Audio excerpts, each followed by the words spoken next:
अस्सलाम वालेकुम। गल्फ खबरें में आप तमाम लोगों को वेलकम करते हैं।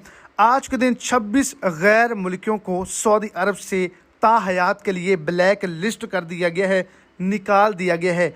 उन्होंने क्या गलती की, उनका क्या जुर्म था जिसकी वजह से इतनी बड़े सज़ा उनको मिली। इसके अलावा सऊदी शहरी भी इसके अंदर शामिल हैं जिनको 1-1 लाख रियाल जो है वो जुर्माना किया गया है।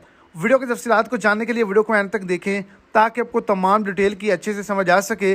और अगर इस चैनल पर फर्स्ट टाइम है तो लाजमी से चैनल को सब्सक्राइब करें, वीडियो को लाइक करें और अपने दोस्तों तक इसको ज़्यादा से ज़्यादा शेयर करें।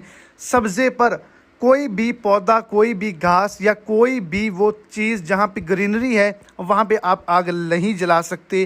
गैर मुल्कियों ने यही हरकत की। इस कानून के बारे में पहले भी आगाह किया गया था। 26 के करीब अफराद थे जिन्होंने ये गलती की और उनको सऊदी अरब से ब्लैक लिस्ट कर दिया गया और दीगर जो गैर मुल्की थे उनको जुर्मानों का सामना करना पड़ा।